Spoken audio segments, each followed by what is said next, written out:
असतील ते त्याच्यातलं जे काही अन्न तयार होतं ते घेण्याचं काम किंवा स्टोअर करण्याचं काम ती करत असतात.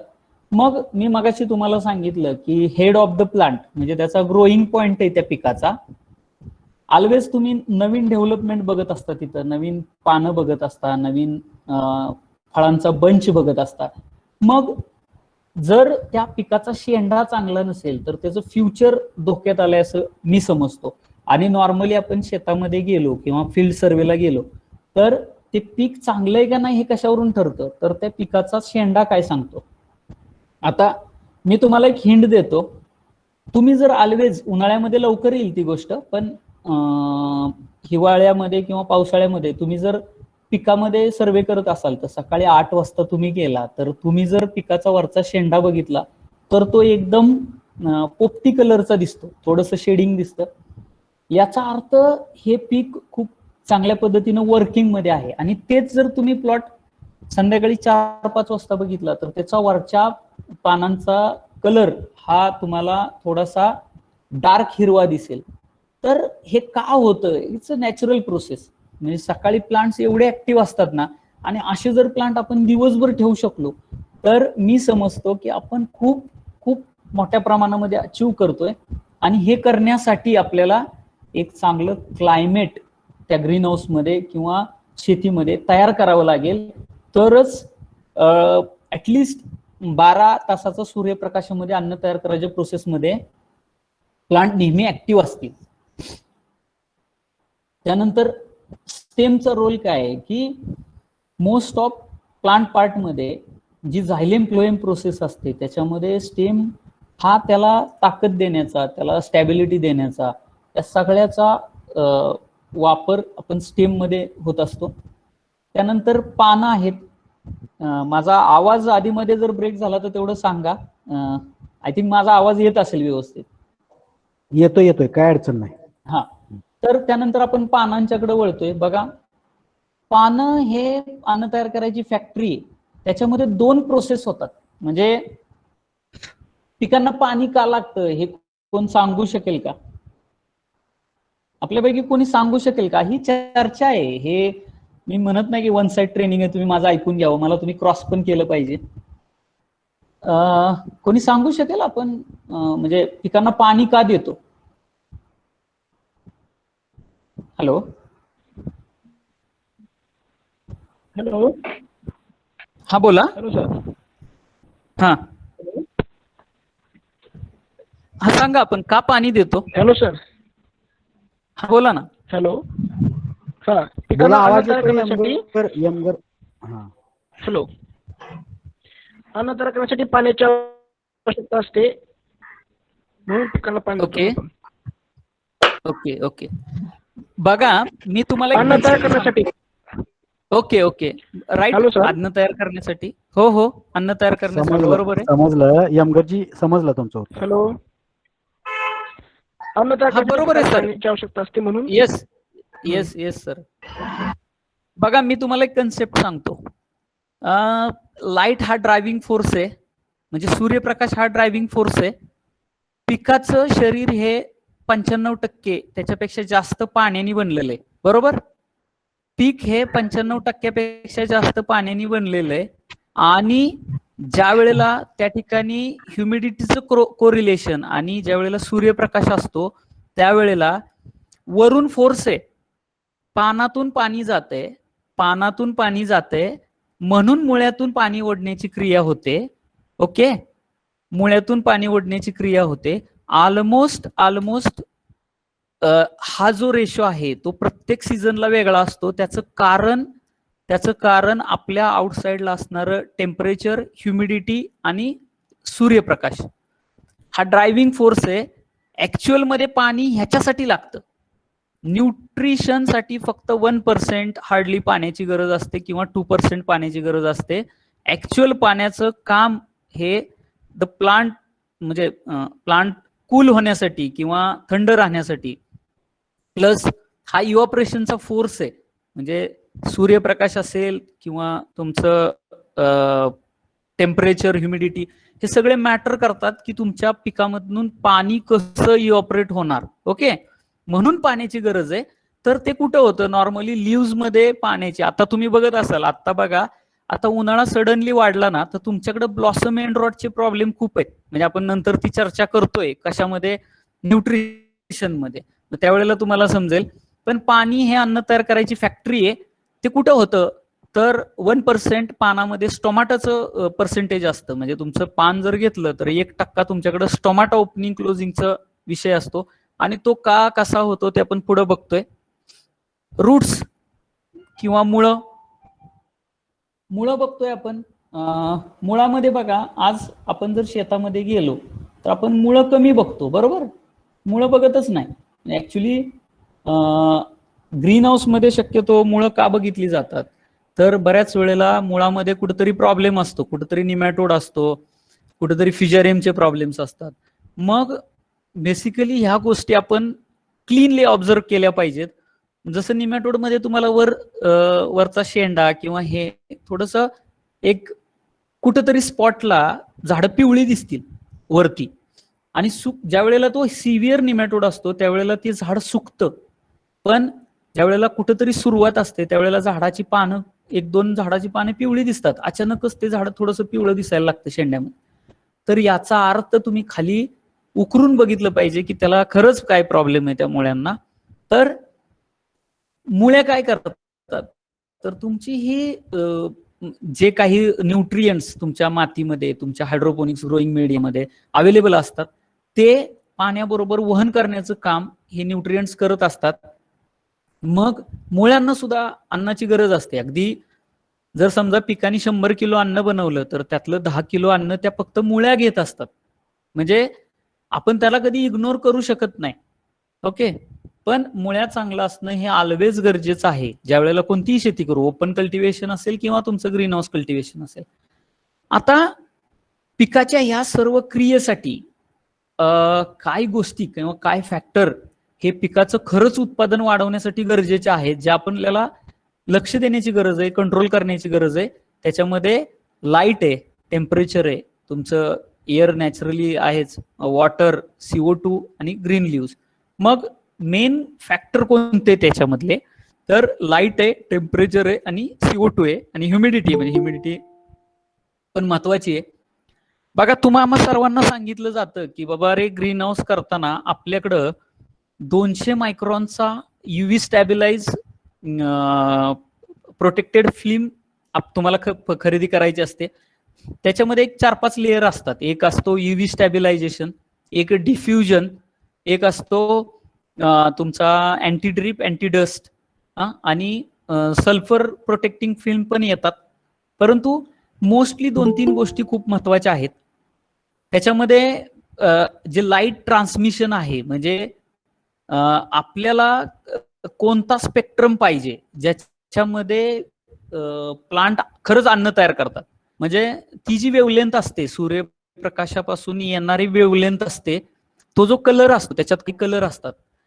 आपण कलर कसे म्हणतो तर जो कलर ऍब्सॉर्ब होतो, ओके, किंवा जो कलर रिफ्लेक्ट होतो याच्यामध्ये कलर वाईज आहे. बघा, विजिबल लाईट आहे जो 400 ते 700 नॅनोमीटर. ऍक्च्युली जगामध्ये किंवा पृथ्वी तलावर सूर्यप्रकाश किती येतो तर 300 ते 3000 नॅनोमीटर वेवलेंथ, मी वेवलेंथ सांगतोय, वेवलेंथचा सूर्यप्रकाश येतो. त्याच्यामध्ये 400 ते 700 नॅनोमीटरची एक वेवलेंथ असते. त्या वेवलेंथ मध्ये ऍक्च्युअल मध्ये पिकं अन्न तयार करतात. म्हणजे जगभरामध्ये LED लाईट्स वरती जे शेती चालते त्याच्यामध्ये सोडियम वेपर बल्ब वापरले जातात. त्याच्यामध्ये मेनली कोणते कलर्स घेतले जातात, त्याच्यामध्ये ब्ल्यू आहे, अल्ट्रा व्हायलेट, व्हायलेट कलर आहे, त्यानंतर येलो आहे, रेड आहे. मग ह्याचं कॉम्बिनेशन असतं. प्रत्येक कलरचं सुद्धा काम आहे. आता बघा, आपण सर्वजण लाईट कशामध्ये मोजतो तर आपल्याकडे फक्त सांगितलं जातं की लक्स मध्ये लाईट मोजला जातो. पण लक्सचं गणित हे जगभरामध्ये कुठेही वापरलं जात नाही. फक्त ते इंडियामध्ये तुम्हाला सर्वांना सोपं आहे, कारण हा स्टेबल युनिट नाहीये. लक्स हे स्टेबल युनिट नाहीये. लक्स जरी तुम्ही विचार केला तरी सर्वसाधारण प्लांटच्या वाढीसाठी एक 30,000 ते 40,000 लक्स लाईट इंटेन्सिटी गरजेची असते, लक्सच्या दृष्टिकोनातून विचार केला तर.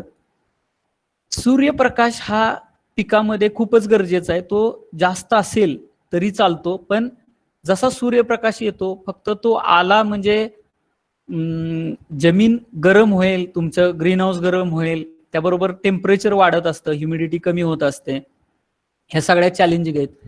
मग लाईट हा फोटोसिंथेसिस प्रोसेसमध्ये अन्न तयार करायच्या मध्ये ड्रायव्हिंग फोर्सचं काम करतो. मग आपल्याकडे सूर्यप्रकाश उन्हाळ्यामध्ये किती येतो, तर मॅक्झिमम 1,00,000 लक्स इंटेन्सिटीचा सूर्यप्रकाश येतो. पण आपण हा सूर्यप्रकाश कशामध्ये मोजू शकतो, म्हणजे तो सूर्यप्रकाश हा मोजण्याचं खरं युनिट आहे वॅट पर स्क्वेअर मीटर. म्हणजे एका चौरस मीटरमध्ये किती वॅट इंटेन्सिटी लाईट आला आणि त्याचं कन्व्हर्जन हे ज्यूल्स मध्ये होतं, एनर्जीमध्ये होतं. आणि ही एनर्जी त्याच्या कॅल्क्युलेशननी आपल्याकडं पाण्याची गरज काढली जाते. म्हणजे आपण टेन्शोमीटरने वगैरे पाण्याची गरज काढतो, इट्स ओके, पण ग्रीन हाऊसला टेन्शोमीटर मध्ये पाण्याची गरज काढणं तसं डिफिकल्ट आहे. परंतु आज जगभरामध्ये लाईटच्या बेसिसवरती पाण्याची गरज काढली जाते आणि ती मोजताना लाईट ही वॅट पर स्क्वेअर मीटर मध्ये मोजली जाते. मी म्हणेन की ज्या वेळेला लाईट येतो त्यावेळेला फोटोसिंथेसिस प्रोसेस ही वाढते. ओके, हाय लाईट मध्ये एक सर्टन लाईट मध्ये, आता तुम्ही सर्वांना वरती ग्राफ दिसतंय, हे थोडंसं टेक्निकल आहे, थोडंसं आपण स्लो जाऊ, काय अडचण नाही, पण समजून घ्या. सर्वांना दिसते का, स्लाइड दिसते का? दिसते. ओके, दिसते. बघा, ग्रॉस फोटोसिंथेसिस डे केले म्हणजे तुमचं फोटोसिंथेसिस किंवा अन्न तयार करायची प्रोसेस ही पिकामधली फक्त दिवसा होत्या, कारण सूर्यप्रकाशाच्या मदतीनंच पीक अन्न तयार करतं. ओके, तर आपण सर्वांना वाय ऍक्सिस एक्स ऍक्सिस समजतं. वाय ऍक्सिसला मी सांगितलंय की फोटोसिंथेसिस आणि एक्स ऍक्सिसला मी सांगितलं की टेम्परेचरचे डॉट टाकलेत आणि मी एक 50चं मार्किंग केले, 50 डिग्री सेल्सिअस, बरोबर ना? हॅलो, दिसतंय ना 50 डिग्री सेल्सिअस? हो, दिसतोय. ओके, बघा, जसा जसा लाईट वाढतो म्हणजे निळी रेषा तुम्हाला दिसत असेल, तिथं लिहिलेलं आहे मी, at a high light level, जिथं सूर्यप्रकाश जास्त आहे तिथं फोटोसिंथेसिस जास्त होतंय. ओके, आणि जिथं एक लाईन तुमची ब्ल्यू लाईन ही खालून गेलेली आहे तर तिथं कमी फोटोसिंथेसिस होते, म्हणजे अन्न तयार करायची प्रोसेस कमी होते. पण एका सर्टन डिग्री टेम्परेचर नंतर, म्हणजे 40 डिग्री टेम्परेचर नंतर तो सूर्यप्रकाश किंवा इन द सेन्स तुमचं फोटोसिंथेसिस कमी होतंय का, तर टेम्परेचर वाढलं म्हणून. ओके, आता पीक अन्न तयार करतं किंवा आम्ही बघा, एक सिंपल उदाहरण आहे, आम्ही दिवसा कमवतो, बरोबर, रात्री घालवत नाही असं नाही होत, परंतु आम्ही कमवतो, एक साधारण 10 रुपये कमवतो, बरोबर. मी 8 रुपये माझ्या रोजच्या दैनंदिन जीवनासाठी खर्च करतो, म्हणजे कोणी फ्लॅटमध्ये भाड्याने राहत असेल किंवा दिनचर्या चालवण्यासाठी, म्हणजे किराणा असेल, भाजीपाला असेल, सगळ्या गोष्टी, तर त्याच्यामध्ये माझे 8 रुपये खर्च होतात आणि माझ्याकडे 2 रुपये शिल्लक राहतात. मग हे 2 रुपये म्हणजे मी माझी एक बँक बॅलन्स किंवा माझ्या येणाऱ्या पिढीसाठी ते एक सिक्युअर्ड अमाऊंट करून ठेवतोय. तसं पिकामध्ये स्वतःच्या वाढीसाठी त्याला पण स्ट्रगल आहे ना. समजा मी स्वतः एक भाकरी खातो, तर मला उंची वाढवण्यासाठी, माझ्या सगळ्या शरीराच्या हालचाली, हे मी इकडं तिकडं फिरण्यासाठी मला माझ्या शरीरामधून काय एनर्जी खर्च होते, तशी पिकामध्ये त्या टेम्परेचर मध्ये स्ट्रगल करण्यासाठी, स्वतःला मेंटेन करण्यासाठी, जगण्यासाठी काही एनर्जी लागते. म्हणजे पिकांनी समजा एक 10 किलो अन्न तयार केलं तर त्यातलं 8 किलो किंवा 9 किलो अन्न हे त्याच्या दैनंदिन वाढीसाठी, म्हणजे अगदी त्याला हायत्या क्लायमेटमध्ये जगायचंय, हे करायचं, ते तर त्याच्यासाठी त्याला एनर्जी लागते. मग जी शिल्लक राहते, त्याच्यातून शिल्लक जी राहते त्याच्यामध्ये चांगली फळं फुलं देण्याचं काम करतं. मग आपण जर त्याला त्याला आयडियल क्लायमेट तयार केलं तर त्याच्याकडं सरप्लस जास्त राहील, म्हणजे त्याचा स्वतःचा मेंटेनन्सचा खर्च कमी होईल आणि त्याच्याकडं 4 रुपये जास्त शिल्लक राहतील, म्हणजे 4 किलो जास्त शिल्लक राहील आणि आपल्याला जास्तीची फळं फुलं मिळतील. ओके, तर रेस्पिरेशन हा तोच प्रकार आहे. पिकामध्ये रेस्पिरेशन असतं, खर्च असतो, म्हणजे तो खर्च काय फक्त दिवसा नसतो, तो दिवसा पण असतो आणि रात्री पण असतो. मग इथं मी एक ग्राफ दाखवलाय तुम्हाला. मी वाय ऍक्सिसला त्याला काय म्हणलंय, रेस्पिरेशन म्हणलंय, आणि एक्स ऍक्सिसला म्हणलंय टेम्परेचर. आणि माझं रेस्पिरेशन हळूहळू वाढतं, जसं जसं टेम्परेचर वाढायला लागतं तसं तसं त्या पिकातला खर्च वाढायला लागतो. मग खर्च वाढल्यामुळं काय होतंय, तर मला उत्पादन कमी मिळतंय. आता हेच आपण दोन्हीचं कॉम्बिनेशन करू, म्हणजे फोटोसिंथेसिस आणि रेस्पिरेशन. फोटोसिंथेसिस ब्ल्यू कलर मध्ये आणि रेस्पिरेशन रेड कलर मध्ये. बघा, सूर्यप्रकाश तोच आहे, पण टेम्परेचर जसं जसं जसं जसं वाढलं तसं तसं रेस्पिरेशन म्हणजे पिकातला खर्च वाढला आणि ऍक्च्युअल मध्ये त्याचं उत्पादन कमी झालं. फोटोसिंथेसिस मध्ये तुम्हाला कमी टेम्परेचरला हायलाइट लेवलला एक ग्राफ दाखवलेला, हाय नेट फोटोसिंथेसिस. आपण हे डिग्रीमध्ये पण शिकलेलो आहे बरं का, आम्ही सर्वजणांनी शिकलेलो आहे, म्हणजे सगळे ऍग्रिकल्चरचा स्टाफ आहे, सर्वांनी शिकलेलं आहे, हे काही नवीन नाही. बघा, हाय नेट फोटोसिंथेसिस कुठं असतं, तर लाईट खूप चांगला आहे, सूर्यप्रकाश ऑप्टिमम आहे, पण टेम्परेचर कमी आहे. म्हणजे आता हे नेमकं आम्ही ती कोल्हापूरच्या तिकडून आलेलं आहे, तर मी एक तुम्हाला चांगलं उदाहरण देतो. बघा, आम्ही पैलवान बनवायचे असेल, माझ्या घरामध्ये 2 मुलं आहेत, तर एक पैलवान बनवायचं असेल तर एक मुलाला मी कोल्हापूरला ठेवेन आणि एक मराठवाड्यात ठेवेन. दोघांना पण सेम आहार देतो, परंतु कोल्हापूरच्या त्या पैलवानाला ते पचतं आणि मराठवाड्यातल्या पैलवानाला पचत नाही. त्याचं कारण दोघांची ताकद सारखी आहे, परंतु तिथलं क्लायमेट सुटेबल नाही. ओके, तर ह्या सगळ्या गोष्टी आहेत ना, ह्या क्लायमेटचा भाग असतो. म्हणजे आपल्याकडं पीक तुम्हाला तगडं दिसेल, मोठी मोठी फळं, चांगलं मोठी पानं, लुसलुशीत, अगदी सगळं चांगलं कधी दिसेल तुम्हाला, थंडीमध्ये दिसेल, इवन पावसाळ्यामध्ये दिसेल. पण उन्हाळ्यामध्ये तुम्हाला माझ्यासारखे पातळ म्हणजे कुपोषित बालक दिसतील. काय होतं की जे न्यूट्रिशन आहे ते पिकामध्ये लागू होण्याचं काम किंवा ते पीक सशक्त होण्याचं काम, याला क्लायमेट खूप मॅटर करतं. आता मला वाटतंय आपण लाईट किंवा टेम्परेचर ही गोष्ट थोडीशी बघितली. आता आपण CO2 कडे जाऊ. बघा, मगाशी मी एक विषय काढला होता की ज्या वेळेला ग्रीन हाऊस उभे केले जातात त्यावेळेला त्याला सांगितलं जातं की बाबा रे, तू जर ग्रीन हाऊस केलं तर त्या ठिकाणी एक्स्ट्राचा CO2 वाढतो आणि मग तुझं उत्पादन वाढतं. ट्रू आहे, डेफिनेटली ट्रू. पण तुम्हाला सर्वांना माहित पाहिजे की आपल्या एम्बिएंट क्लायमेटमध्ये CO2चं प्रमाण किती आहे, तर 350 ppm आहे, 300 ते 350 ppm आहे. मग समजा मी हा CO2 वाढवला, 700 पर्यंत नेला, तर 25% प्रोडक्शन वाढतं. समजा हा CO2 350 चा 250 झाला तर 25% प्रोडक्शन ड्रॉप होतं. हा खूप खूप मोठा कन्सेप्ट आहे बरं का. म्हणजे ह्याच्यावरती जगभरामध्ये रिसर्च झालेला आहे, इंडियामध्ये खूप कमी रिसर्च आहे, कारण त्यांच्याकडं ऑलमोस्ट क्लोज ग्रीन हाऊस मध्ये काम करावं लागतं टेम्परेचरमुळं, आणि तिथं आर्टिफिशियल CO2 सोडतात.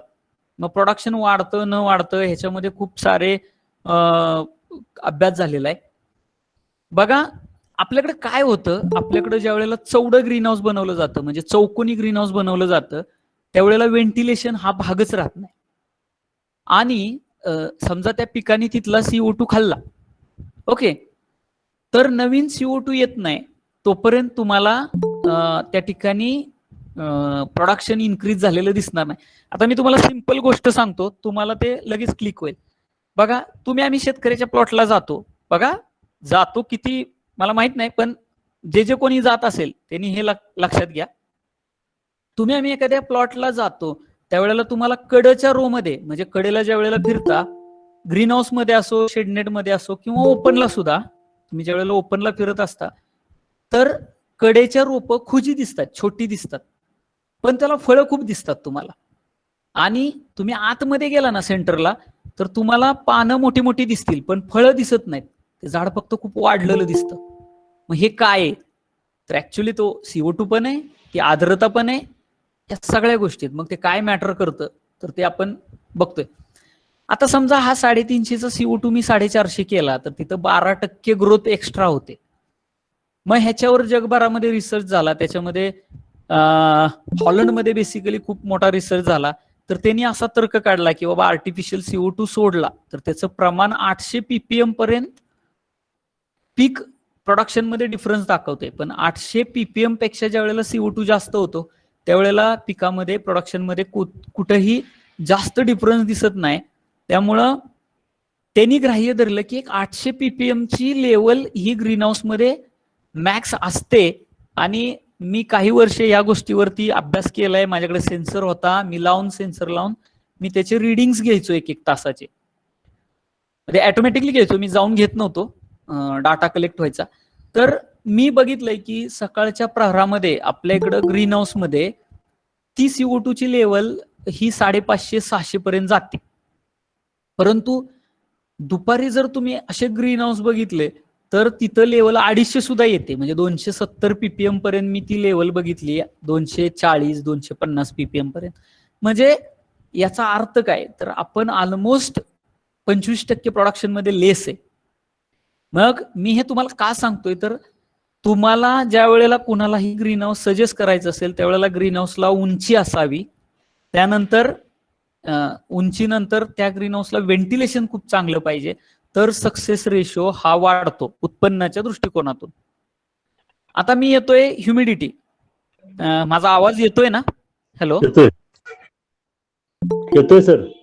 Okay okay. बघा ह्युमिडिटी किंवा आर्द्रता, आपण काय म्हणतो आर्द्रता म्हणजे काय तर ह्युमिडिटी, आणि ह्युमिडिटी म्हणलं की लोक काय म्हणतात आर्द्रता.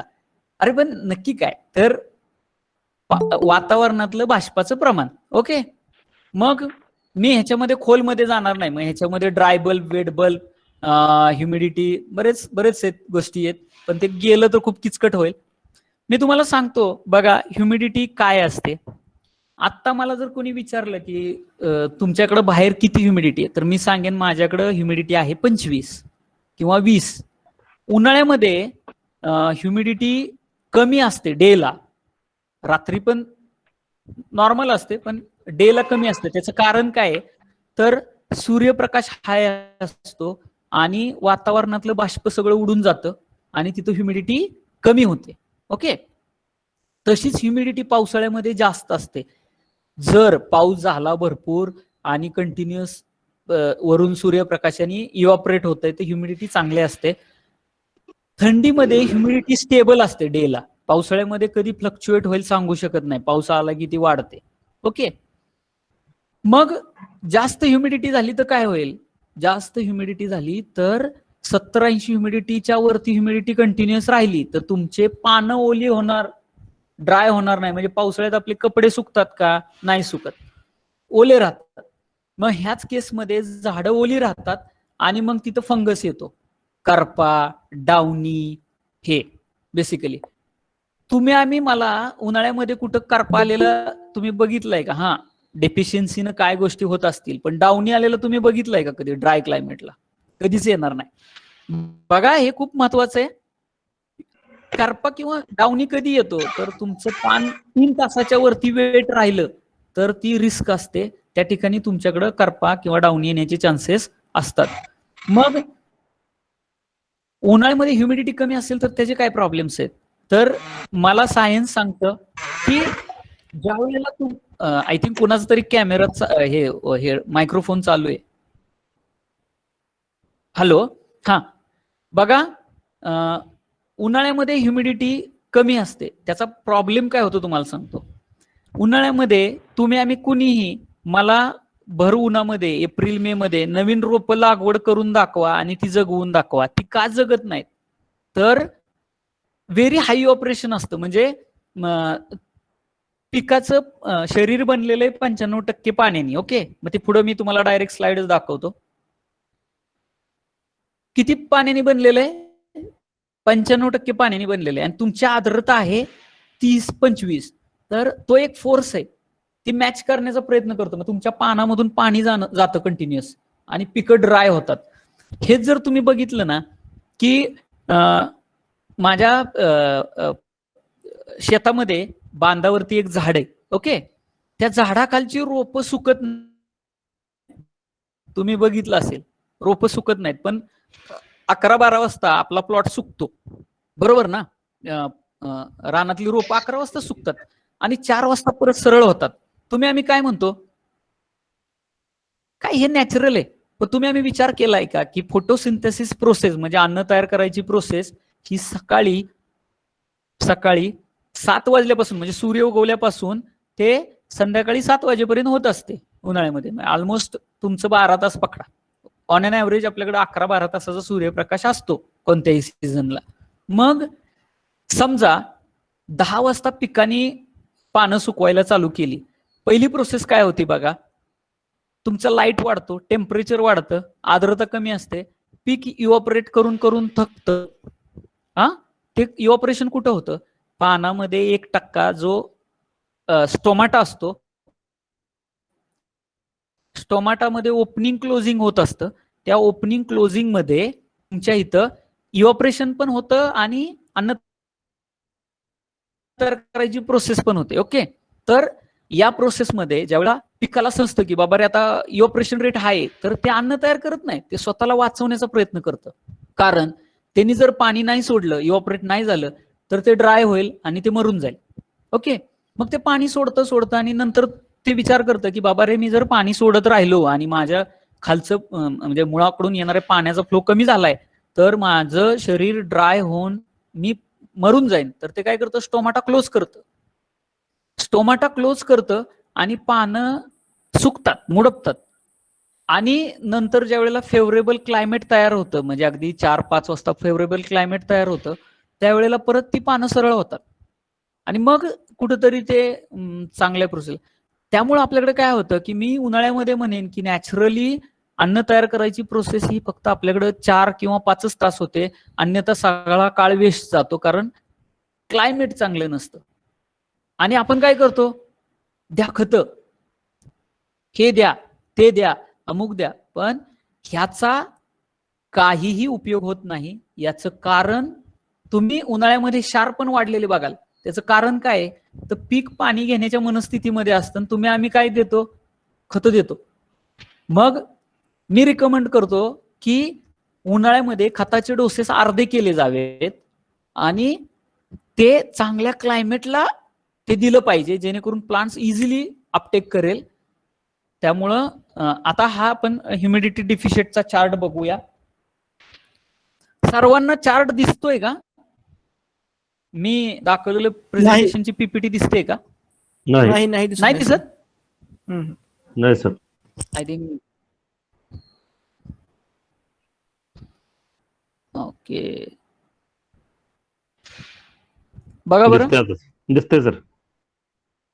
ओके ओके, बघा, मला ज्या वेळेला माझं प्रेझेंटेशन दिसणार नाही त्यावेळेला सांगा. ओके. टेम्परेचर आहे 12, 14, 16, 18, 20 असं एक 48 पर्यंत आपण टेम्परेचरची लाईन केलेली. सर्वांना दिसत असेल, ज्याला दिसत नाही त्यांनी मला सांगा. कोणाला कलरचा प्रॉब्लेम नाही ना? कलर कळत नाहीत असं कोणाला काय आहे का? म्हणजे मला लाल ओळखता येत नाही, मला हिरवा कलर ओळखता येत नाही. ओके, सर्वांना ॲव्हरेज दिसतंय का? रिलेटिव्ह ह्युमिडिटी पर्सेंटेज मध्ये केले 35, 40, 35, 40, 45 असं 100 पर्यंत केलंय. ओके, तर आता मी सांगतो तुमच्याकडे काय, तुमच्याकडे डे टेम्परेचर 40, 38, 40 आहे आणि तुमच्याकडे आर्द्रता 35च्या खाली आहे. ओके, तिथं जावा. आता तुम्ही कुठं जावा?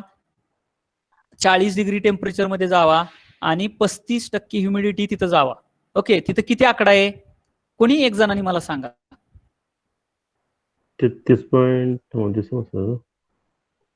33.2 नाही, बरोबर, करेक्ट. 33.2.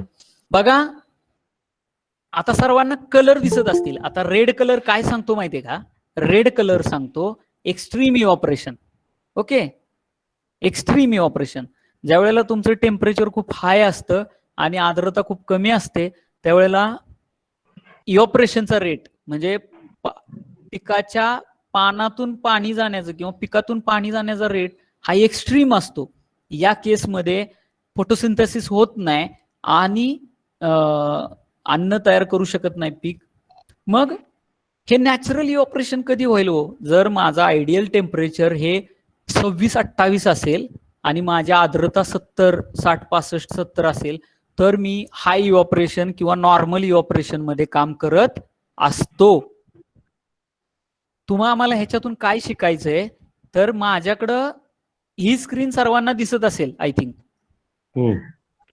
ओके. आता युरोप कुठे आहे बघा.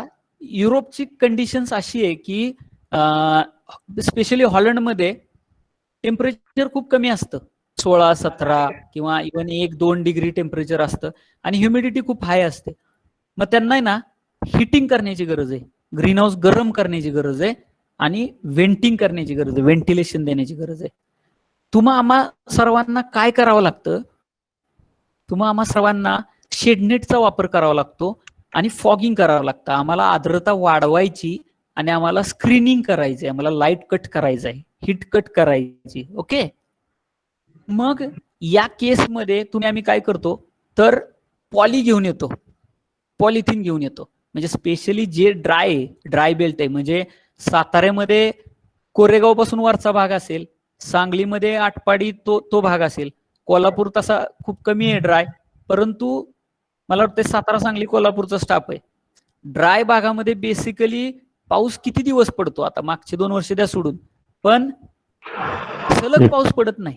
पडला पाऊस तो झपझप झपझप पडतो आणि निघून जातो. आणि उन्हाळ्यामध्ये तुम्ही जर त्या ठिकाणी 40 डिग्री टेम्परेचरला ग्रीन हाऊस सारखा कन्सेप्ट लावला, ओके, आणि ती जर हाईट कमी असेल तर तिथं ग्रीन हाऊस मध्ये गेल्यानंतर बाहेर 38 असतं ना आतमध्ये 42-43 असतं. मला सांगा आम्ही उभं राहू शकत नाही, आम्ही पिकं लावायचा प्रयत्न करतो, काय उपयोग आहे? म्हणजे ह्या टेक्नॉलॉजीचा खरंच उपयोग आहे का? मग मी काय केलं पाहिजे? मला त्यासाठी क्लायमेट समजून घेतलं पाहिजे. मग मी ह्या कंडिशन्स मध्ये काय करतो, माझ्याकडे डे टेम्परेचर खूप हाय आहे आणि ह्युमिडिटी कमी आहे, तुम्ही ह्युमिडिटी वाढवण्याचा प्रयत्न करतो. कारण त्याचं रिलेशन काय आहे, जर माझी आर्द्रता वाढली तर माझं टेम्परेचर कमी होतं. मग मला काय करावं लागतं? एक स्क्रीन टाकावी लागते, म्हणजे नेट टाकावी लागते, दुसरं फॉगिंग करावं लागतं. आणि आमच्याकडे फॉगिंग तुम्ही कुणालाही विचारा कंपनीवाल्याला फॉगिंग कधी करायचं तर तो सांगतो साहेब फॉगिंग 12 ते 3 करायचं. ओके, असेच सांगतात ना सर, बरोबर ना?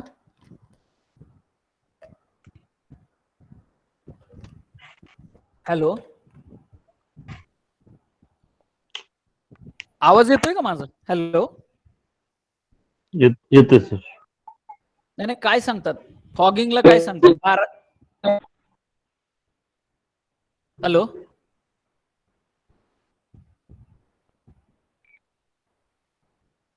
हॅलो, फॉगिंग प्रत्येक वेळी म्हणजे फक्त हे झाल्यानंतर करायचं नाही, सकाळपासून टप्प्याटप्प्याने करा असं सांगतात. बरोबर. बघा सकाळी 6 वाजता ह्युमिडिटी समजा साधारण 70 आहे, ओके, 7 वाजता ती 60 आहे, 9 वाजता ती 50 आहे, 11 वाजता ती 40 आहे आणि मला ह्युमिडिटी ठेवायची प्लांट्स मध्ये 60 ठेवायची. ओके, तर ते टायमिंग उन्हाळ्यामध्ये 9 वाजता पण येऊ शकतं, हिवाळ्यामध्ये ते 12 वाजता येईल. मग मला जी ह्युमिडिटी पाहिजे त्या ह्युमिडिटी पासून माझी फॉगिंग चालू झालं पाहिजे आणि एका सर्टन काळानंतर ते कंटिन्युअस एक लॅप्स मध्ये म्हणजे थोड्या थोड्या वेळाने ते थोड्या वेळासाठी पुशअप झालं पाहिजे. ओके, तर ती आर्द्रता निरंतर कॉन्स्टंट राहील. आपल्याकडे काय होतं की बघा आर्द्रता आहे 25 आणि फॉगर चालू केले, ओके, तर ते काय करतात, बटन दाबतात आणि फॉगिंग झालेलं बघतात. आणि या केसमध्ये काय होतं की कंटिन्युअस फॉग झाल्यामुळं ती आर्द्रता 30 ची डायरेक्ट 60 वर जाते. त्यामुळे काय होतं की त्या पिकामध्ये तो शॉक आहे. म्हणजे काय होतं बघा, एखाद्या माणसाचा सपोज ऍक्सिडेंट झाला, काय झालं समजा चुकून, ओके. तर त्याला आयसीयू मध्ये नेलं जातं किंवा तो माणूस आयसीयू मध्ये आहे आणि त्याला जर सपोज डायरेक्ट बाहेर काढलं आणि परत आयसीयूत नेलं तर ते त्याच्यासाठी शॉक आहे. ओके. म्हणजे आयसीयूतला माणूस डायरेक्ट जनरल वॉर्ड आणि जनरल किंवा बाहेर काढला आणि बाहेरून परत डायरेक्ट आयसीयूत नेला तर ते त्याच्यासाठी शॉक आहे. तसंच पिकामध्ये होत असतं. म्हणून आपल्याला ते फॉगिंग चालवताना एक कॉन्स्टंट वेनी चालवले पाहिजेत आणि संध्याकाळी लवकर बंद करणं गरजेचं का असतं तर ते पीक ड्राय झालं पाहिजे. अन्यथा तिथं मग तुमचे ड्राय क्लायमेट तयार होऊन किंवा फंगस पकडण्याचे चान्सेस जास्त असतात. आता थोडासा टेक्निकल भाग आहे एक अजून की पिकामध्ये सर्वसाधारण पाण्याची गरज कशी काढतात. ही गोष्ट थोडीशी टेक्निकल आहे. बघा आपल्याकडे जो सूर्यप्रकाश येतो मगाशी मी म्हणलं तुम्हाला की 1 किलो पाणी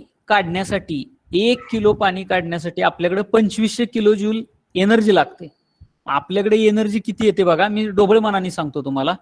उन्हाळ्यामध्ये 2500 जूल्स एनर्जी येते, हिवाळ्यामध्ये 2000, पावसाळ्यामध्ये 1800 ते 2200 दरम्यान असते, फ्लक्च्युएट असते.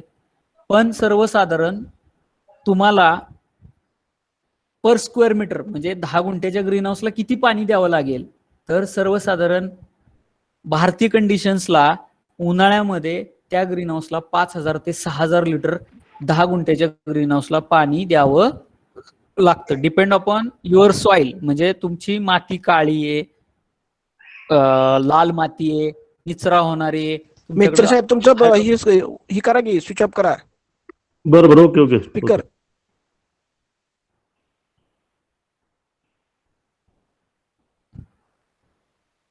किती पाणी द्यावं लागतं हे डिपेंड आहे की तुमच्याकडे एनर्जी किती येते. ओके.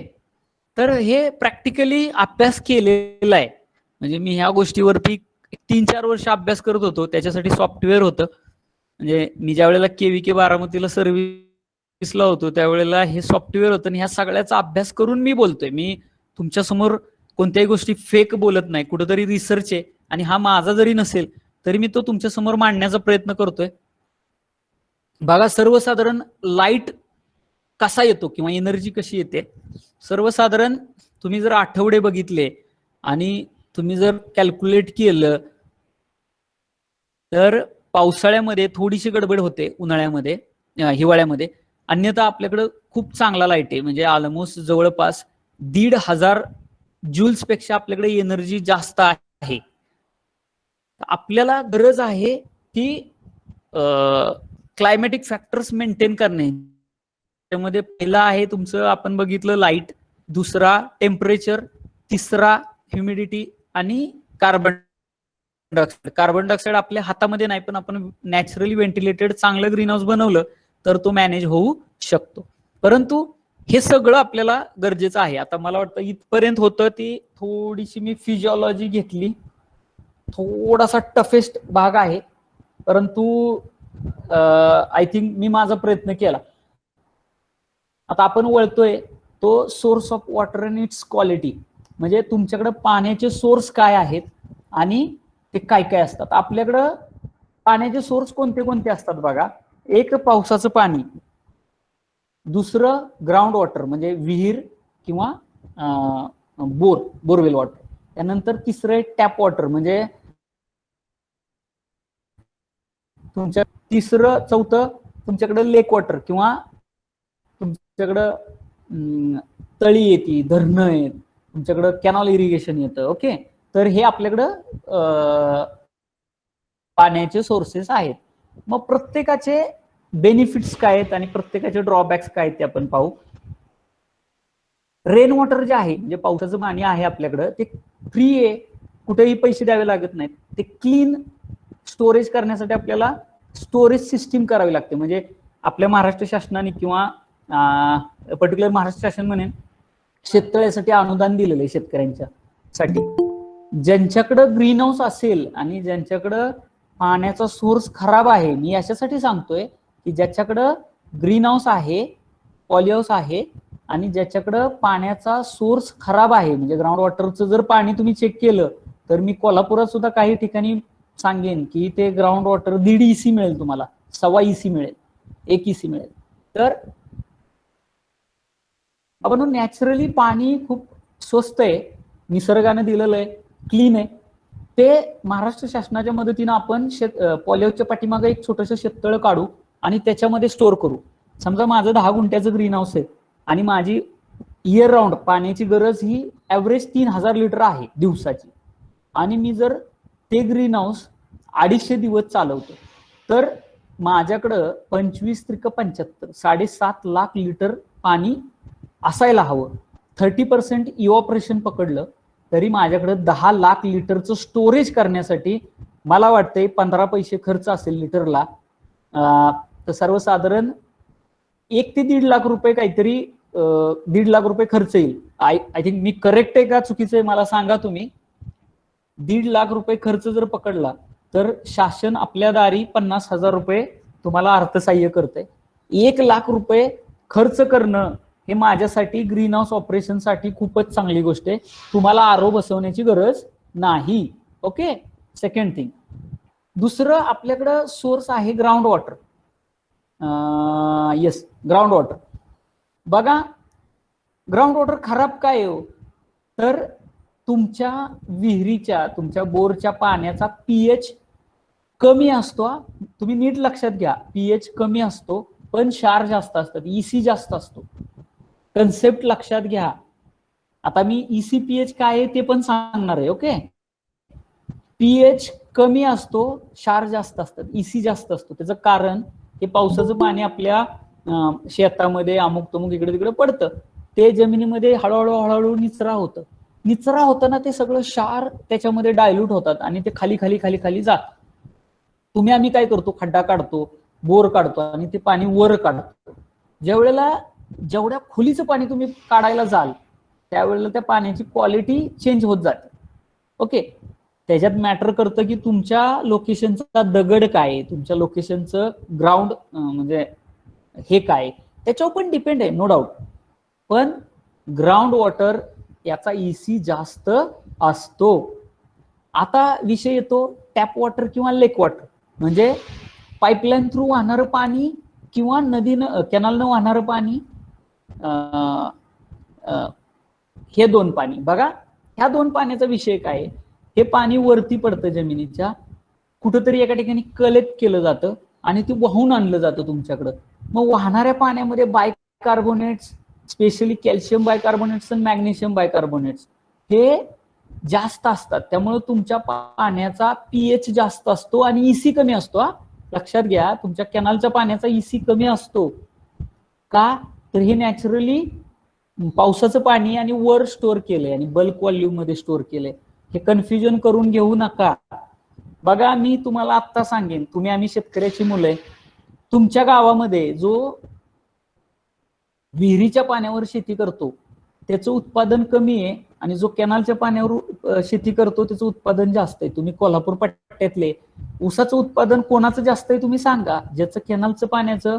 येस ऑर नो, कोणीतरी एकाने सांगा मला, खरं आहे का खोटं आहे? हॅलो,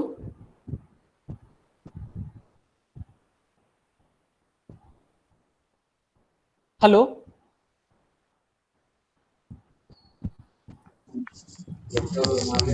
नदीच्या पाण्यावरती चांगलं पीक येतं आमच्याकडे.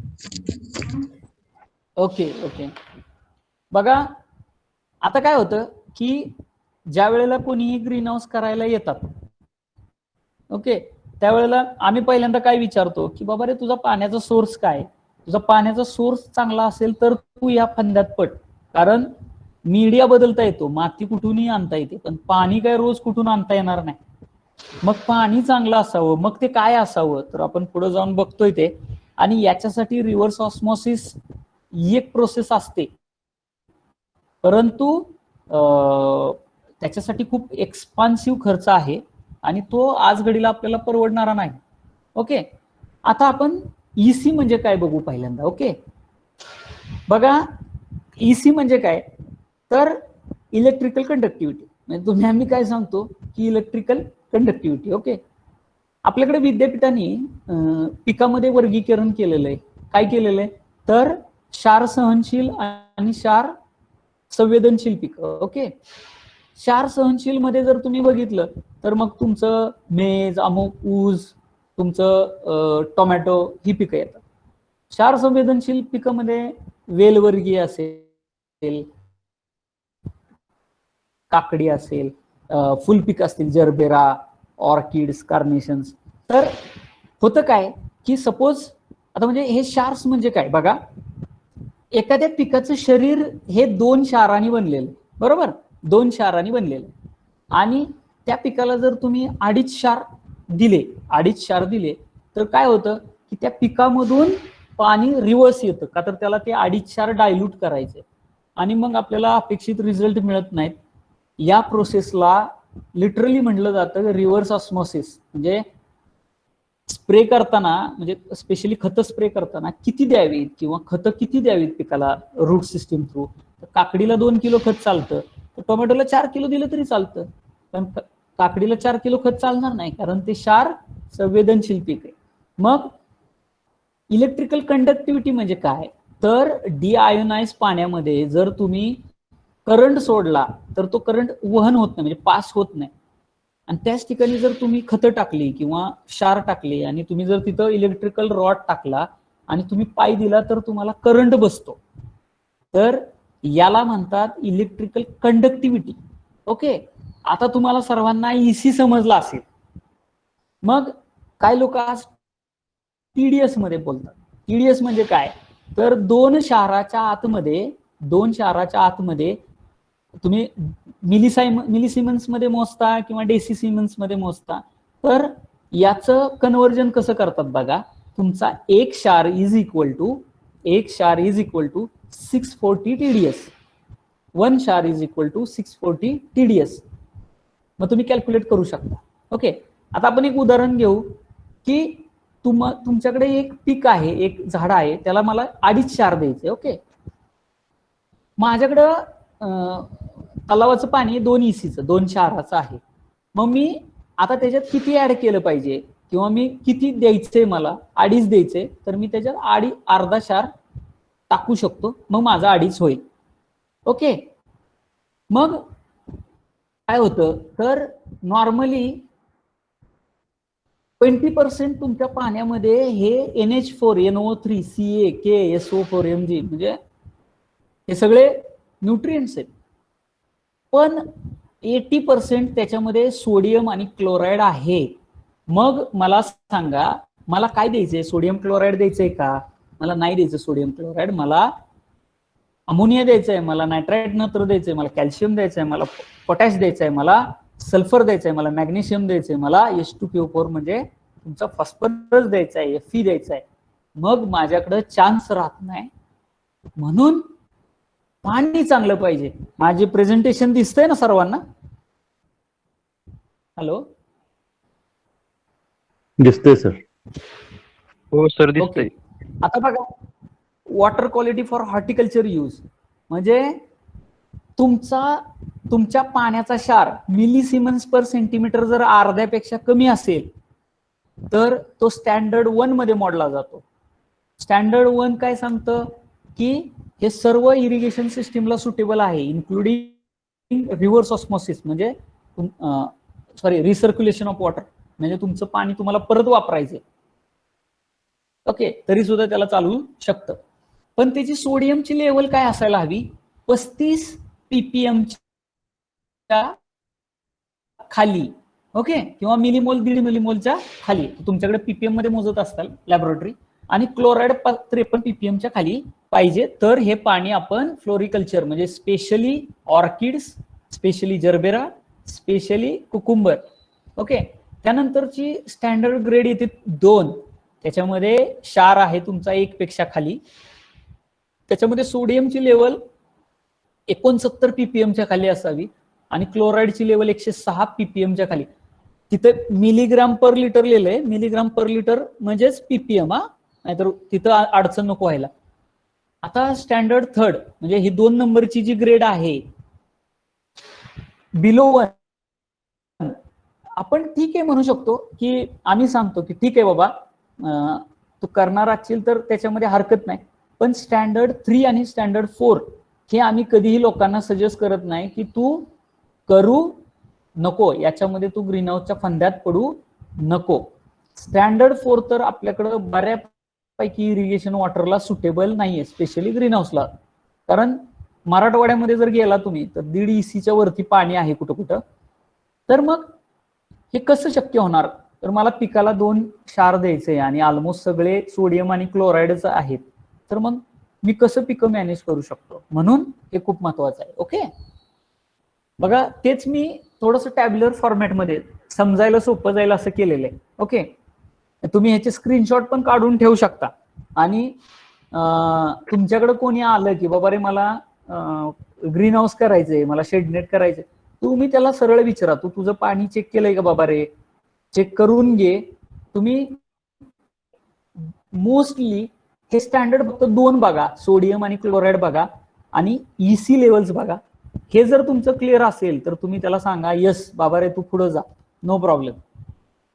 आता वॉटर क्वालिटी स्टँडर्ड व्हेजिटेबलसाठी प्रत्येकाचे सेट केलेले आहेत. मग त्याच्यामध्ये तुमचा pH किती असावा? pH 5.5 ते 6.5. EC किती असावा? बिलो 0.7 असावा. CaCO3 किती असावा? SAR किती असावा?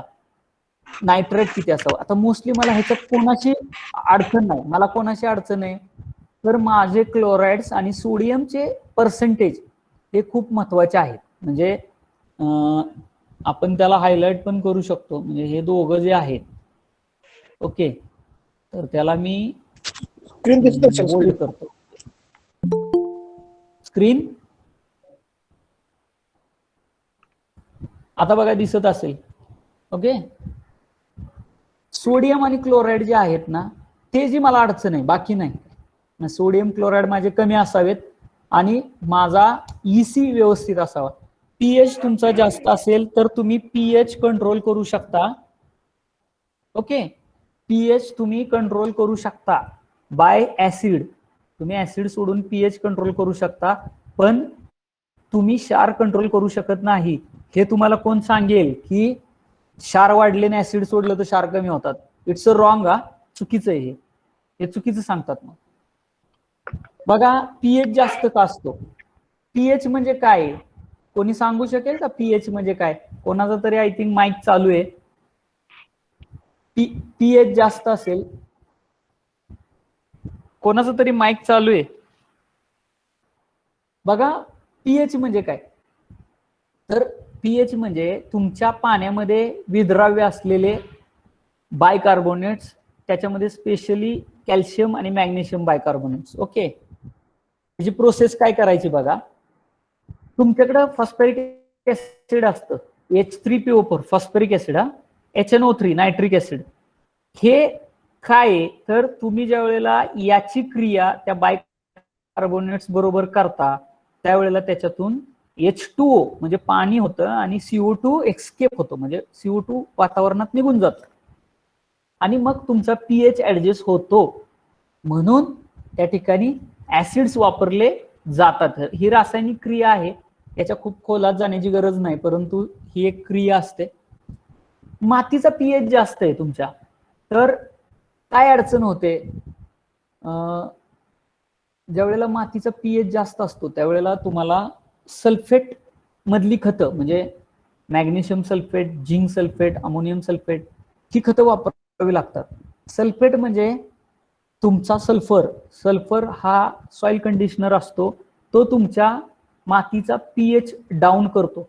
पण जर तुमच्या मातीचा pH 8 असेल आणि तुम्ही जर खतं वापरत असाल तर तो ड्रॅमॅटिकली चेंज होत नाही एका सीझन मध्ये. ही खूप मोठी प्रोसेस आहे. कोण लोक सांगत असेल, पण आपण बेसल डोसला सल्फर देण्यामागचं कारण मोस्टली हे असतं की एक ते न्यूट्रिएंट पण आहे आणि magnesium sulphate it's a chip source आहे. मग तुम्ही तो वापरू शकता. बघा आता हे पण आपण आत्ताच हे केलं होतं, pH लोअर डाऊन करण्यासाठी आहे. pH का महत्वाचा आहे? pH का महत्वाचा आहे तर एकच गोष्ट, pH ची रेंज असते 0 to 14, म्हणजे एक स्केल आहे जे मला वाटतंय लेबिग नावाच्या शास्त्रज्ञांनी, मला माहित नाही शास्त्रज्ञाचं क्लिअर कट, पण त्या शास्त्रज्ञांनी एक स्केल बनवली. त्या स्केलला सांगितलं की 7 इज अ न्यूट्रल, म्हणजे 7 हा न्यूट्रल आहे. 7च्या आतमध्ये ऍसिड, 7च्या वरती बेस अल्कलाईन. मग 7च्या आतमध्ये जे ऍसिड असतात, मग पिकाला माहित नसतं की त्याच्या तुम्ही पोटॅश दिलाय का, तुम्ही कॅल्शियम दिलंय का, तुम्ही मॅग्नेशियम दिलंय, त्याला काहीच माहित नाही. त्याला काय माहित असतं की एक सोल्युशन आहे, ते डायल्युटेड सोल्युशन किंवा त्या पीएचचं सोल्युशन मी पितो, मला इझी जातं, माझ्या मुलांना ते खेचायला इझी जातं. मग काय होतं की तुमचे बरेचसे न्यूट्रियंट्स हे एका सर्टन पीएचच्या रेंजमध्ये पिकामध्ये अवेलेबल होतात. तर ती रेंज कोणती? तर सॉइलमध्ये ती रेंज आहे 6.2 to 7.3. पण मी म्हणेन की 6.25 पीएच मध्ये जर तुम्ही काम केलं तर ऑलमोस्ट तुमचे मायक्रोन्यूट्रिएंट सुद्धा लागू होतात. म्हणजे आपल्याकडे जर तुम्ही बघितलं तर मातीचे पीएच जवळपास 8 पर्यंत गेलेले आहेत. त्याचं कारण आपण खूप शार्पड पाणी, एक तर शार्पड पण वापरतो, प्लस हाय पीएचचं पाणी वापरतो. तुमच्या इरिगेशन वॉटरचा पीएच कुठंच कंट्रोल केला जात नाही. म्हणजे माझं ऍज अ शेतकरी म्हणून तुम्हाला हे राहील की तुम्ही जरी तो पीएच इरिगेशन वॉटरचा देताना तुम्ही जरी बॅलन्स करत राहिला तरी तुमचं उत्पादन खूप ट्रिमेंडस वाढून जाईल. आपल्याला गरज आहे पीएच बॅलन्स करण्याची. आता हे मी थोडंसं केलेलं आहे. हायड्रोपोनिक्स ग्रोअरला आम्ही 5.5 पीएच ला काम करतो. बघा, नुसतं पीएच ह्याच्यासाठी महत्वाचं नाही की तुमचा अडॅप्टेबिलिटी, पण तुमची ज्या वेळेला खतं मार्केटमध्ये तयार होतात तर त्या प्रत्येक खताला अडॅप्ट होण्यासाठी पीएच ची गरज असते, सर्टन पीएच ची. म्हणजे तुम्ही जर फेरसचं उदाहरण घेतलं तर फेरस हे क्रिटिकल मॉलिक्युल आहे. म्हणजे त्याच्यावर तुम्ही जर भार बघितला, धनभार बघितला, तर तो 3+ असतो, Fe3+ असतो. It's a difficult molecule. आणि आपल्याकडं फेरसची कमतरता खूप मोठ्या प्रमाणामध्ये आहे. त्याचं पहिलं कारण की तुमच्या मातीचा पीएच हा 7.5 अँड अबव आहे, म्हणजे 7.5 पीएच पेक्षा जास्त आहे. तुमच्या पाण्याचा पीएच जास्त आहे. आणि जर तुम्ही 12% पीएच फेरस वापरला तर 12% फेरसची उपलब्धता म्हणजे ईडीटीए फेरस हा 6.5 पीएचच्या वरच्या पाण्यामध्ये कामच होत नाही, त्याचं म्हणजे अवेलेबिलिटी कमी होते. मग तुम्हाला कोणता वापरला पाहिजे? तर तुम्हाला इडा फेरस वापरला पाहिजे, EDDHA किंवा DTPA. ओके, हे फेरस तुम्हाला वापरणं गरजेचं असतं. मग ह्या पीएच ची स्टॅबिलिटी ही जास्त असते, म्हणजे 3 पीएच पासून 10 पीएच पर्यंत हा फेरस स्टेबल असतो. म्हणून आपल्याला हा फेरस वापरणं गरजेचं आहे. तसंच अदर मायक्रोन्यूट्रिएंटच्या बाबतीत पण आहे, परंतु स्पेशली फेरसच्या बाबतीत ही गोष्ट आहे, लक्षात ठेवा. ओके, आता सॅम्पलिंग अँड अनालिसिस म्हणजे आतापर्यंत पाहण्यासाठी बघितलं, आता मला मातीत घुसायचं. मग माती मीडिया कसा असावा? तुम्हाला सर्वांना माहिती आहे की माती ही पोरस असावी आणि वेल ड्रेन असावी. आपण फक्त सांगतो वेल ड्रेन, पोरस, पण मग ही का आणि कशासाठी? बघा, तुम्ही जर लाल माती बघितली आणि काळी माती बघितली, आपण म्हणतो ना मराठवाड्यातली किंवा काळी माती ही खूप सुपीक असते, पौष्टिक असते. ओके, पण ती निचरा होत नाही आणि तिला पाणी खूप कमी द्यावं लागतं. म्हणजे तुम्ही आज पाणी दिलं, इरिगेट केली, तर 8 दिवस ती वापशावर येत नाही. आणि ही जर माती मी ग्रीन हाऊसला टाकली तर एकतर माझा सूर्यप्रकाश मी अर्धा कट करतो, शेडिंग सिस्टीम बसवतो, आणि मग तेवढ्या पद्धतीत ऑपरेशन होत नाही. मग माझी वापशावर येईल का जमीन? नाही येणार. आणि माझी जर जमीन वापशावर नाही आली, त्याच्यामध्ये ऑक्सिजन नाही आला, तर माझी पिकं हे मरतील, मॉर्टॅलिटी होईल, वापशावर येत नाही.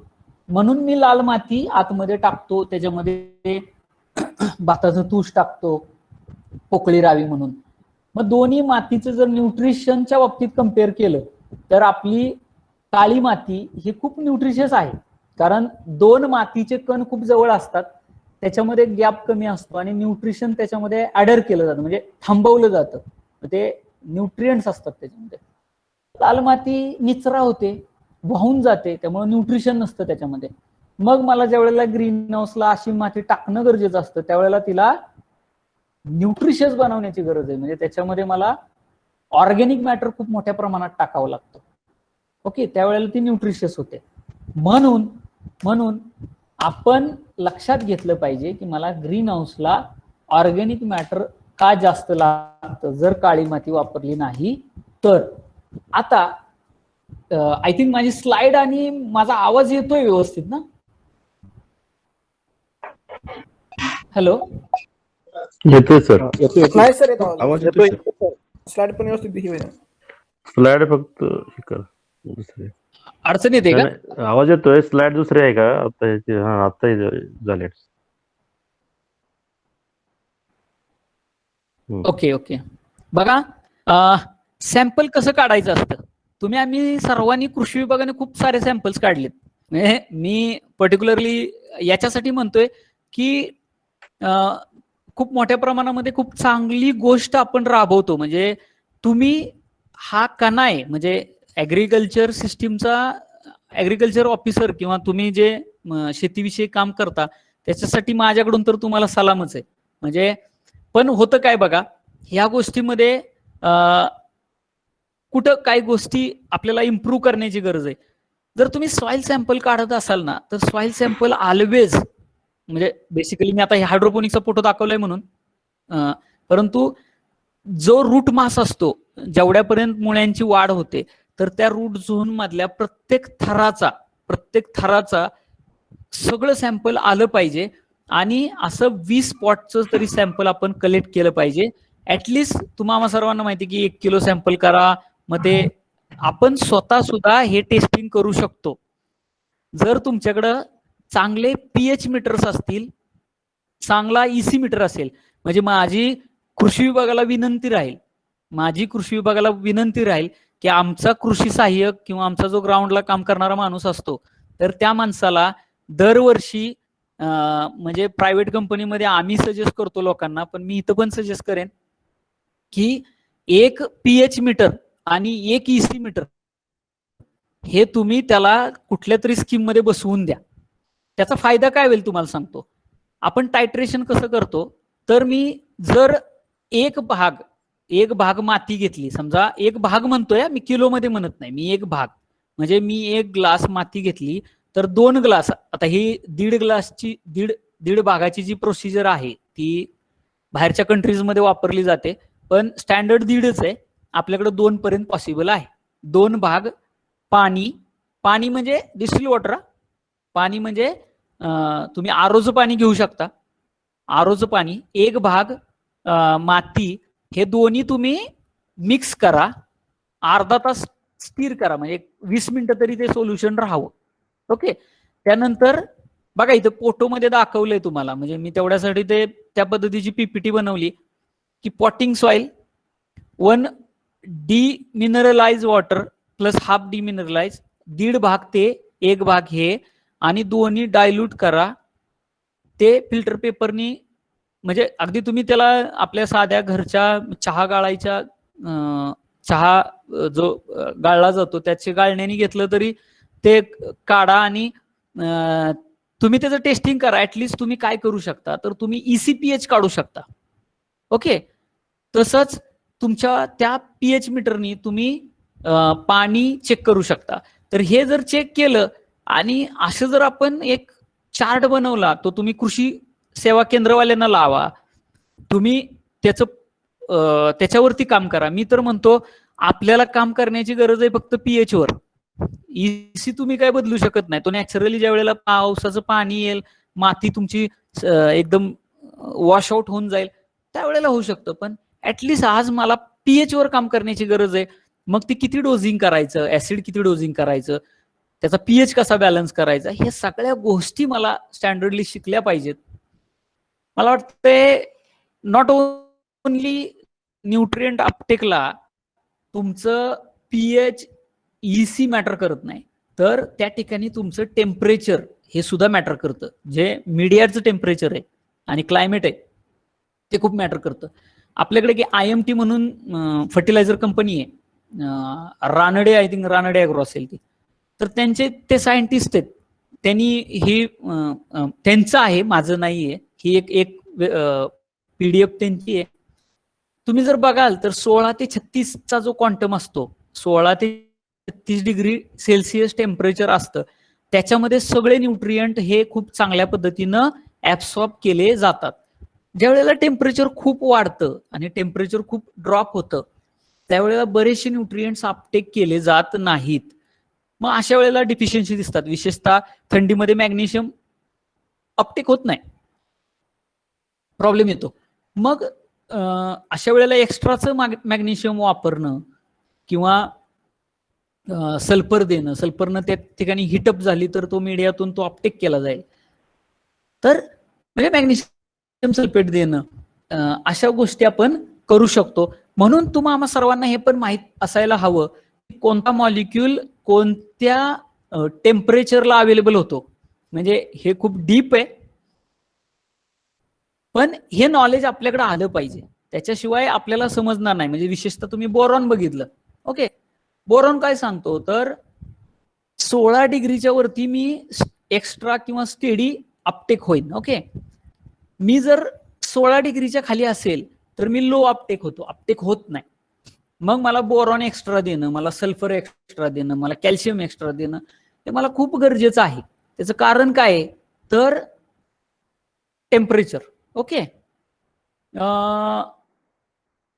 बघा, आय थिंक या ठिकाणी आपण थोडं थांबूया का, ब्रेक घ्यायचा का? मी जो पार्ट घेतला त्याच्यावर क्वेश्चन आन्सर घेऊ शकतो आपण, कारण इथून पुढे आपण परत दुपारी कंटिन्यू करू. ओके, हॅलो,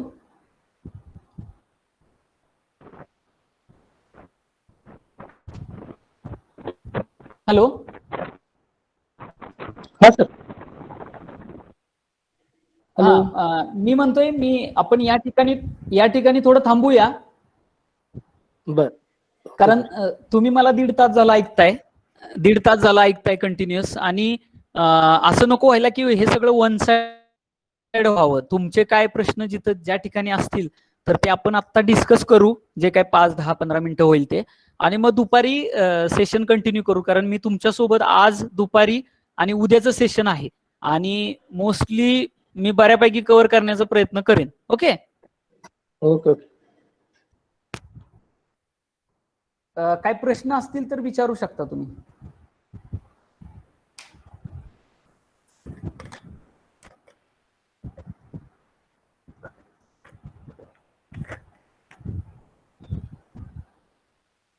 कोणाला काही प्रश्न आहेत का अटेंड करण्यासाठी, सेशन अटेंड? हा, बोला. हा सर, माझे म्हणजे आता ऍक्च्युली ग्रीन हाऊस मधले हे असं न म्हणता म्युरेट ऑफ पोटॅश आपण नेहमी वापरतो. तर वास्तविक त्याच्याऐवजी सल्फेट ऑफ पोटॅश वापरलं तर जास्त त्याचा फायदा होऊ शकतोय. कारण म्युरेट ऑफ पोटॅश मध्ये परत मगाशी म्हटला की क्लोराईडचा वगैरे ते पाण्यावरती इफेक्ट जास्त होतो. तर असं या संदर्भात जरा थोडंसं माहिती मिळालं तर बरं.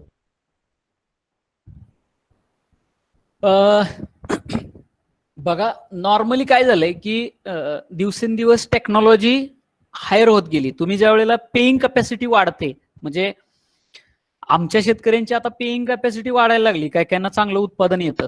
बेसिकली ग्रीन हाऊस मध्ये काय होतं की तुम्हाला सोडियम फ्री, क्लोराईड फ्री खतं वापरावी लागतात, आणि MOP मध्ये जर तुम्ही मिक्सिंग, म्हणजे तुम्ही जर प्युरिटी बघितली तर पोटॅशची प्युरिटी पर्सेंटेज जास्त असून सुद्धा कमी आहे.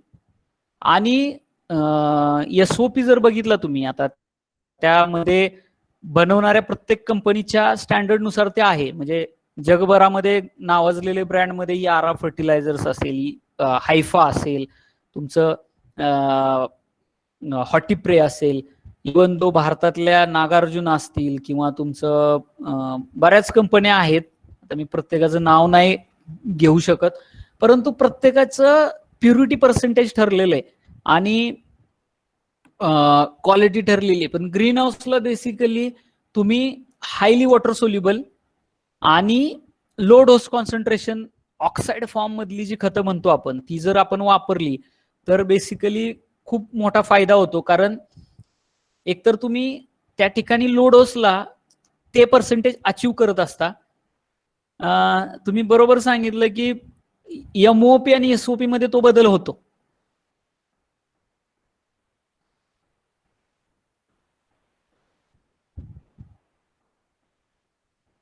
अजून काय कोणाचे प्रश्न आहेत का? I think hello sir.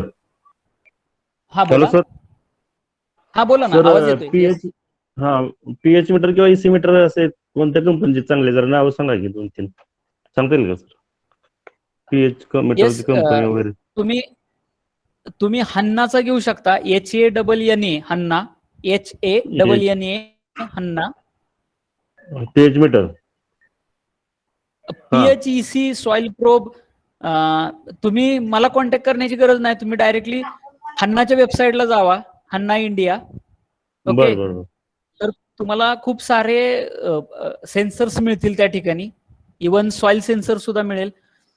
नाही म्हणजे शेतकऱ्यांना जरी सांगायचं म्हटलं तरी मग सांगता येईल. ओके. हा, हन्ना घेऊ शकता, युटेक घेऊ शकता, EUTETECH युटेक म्हणून कंपनी आहे, तिचं पण घेऊ शकता, चांगले आहेत. काय प्राइस पर्यंत असते सर?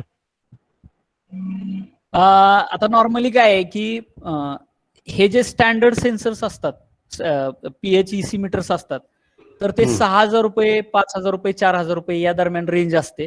चांगला म्हणजे हा, अगदी मी म्हणतो EC मीटर घ्या, पण पीएच साठी तुम्ही लिटमस पेपर वापरू शकता चांगला.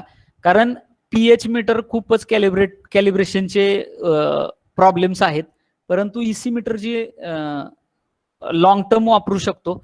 EC मीटरला तुम्हाला ऑप्शन नाही, EC मीटर घ्यावा लागेल. फक्त पीएच ला तुम्ही लिटमस पेपर वापरू शकता. Okay, thank you sir. Okay.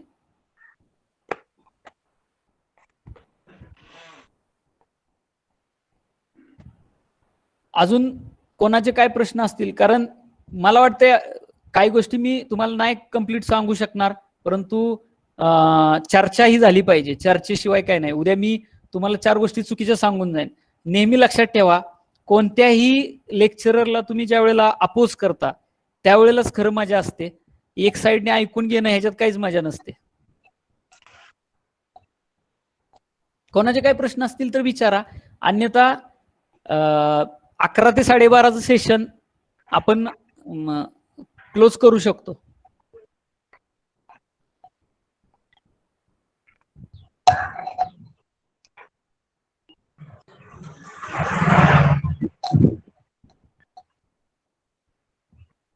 Hello.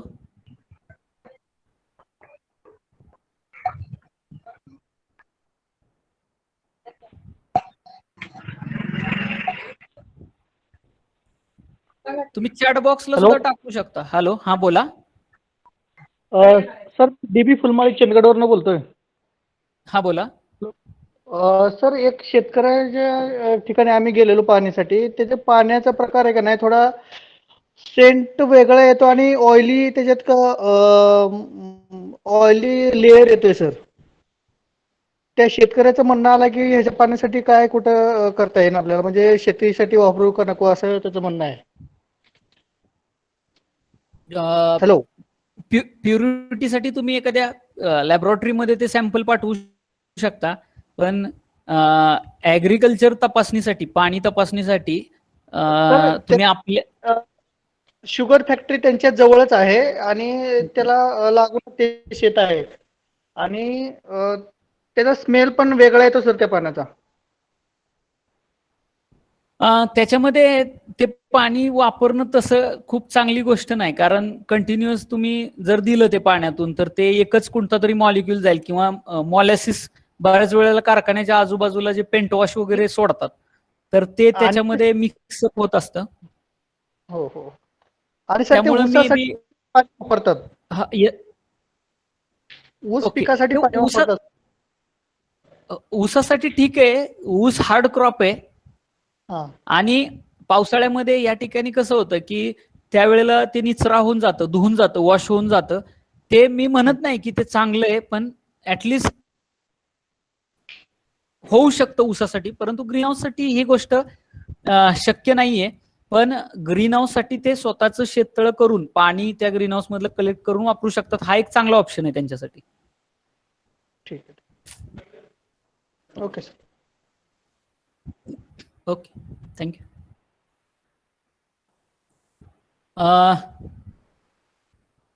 Hello sir.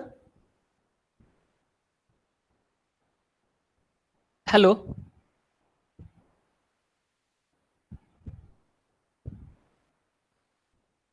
Hello. आपण सेशन थांबवायचं का या ठिकाणी? हॅलो.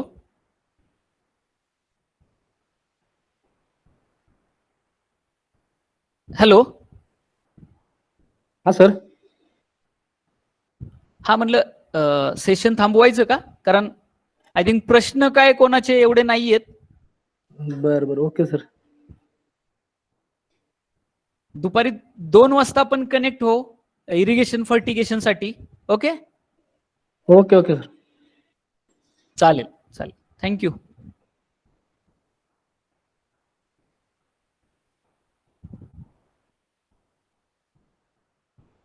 लेफ्ट झालं तर चालतंय का?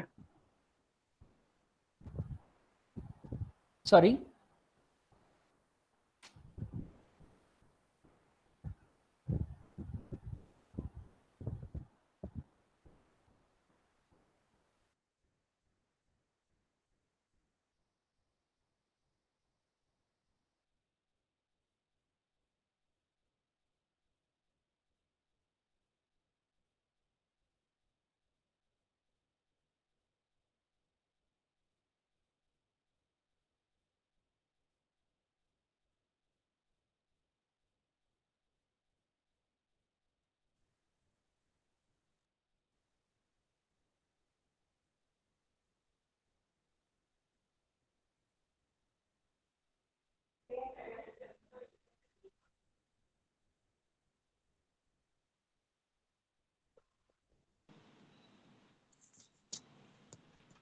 हॅलो.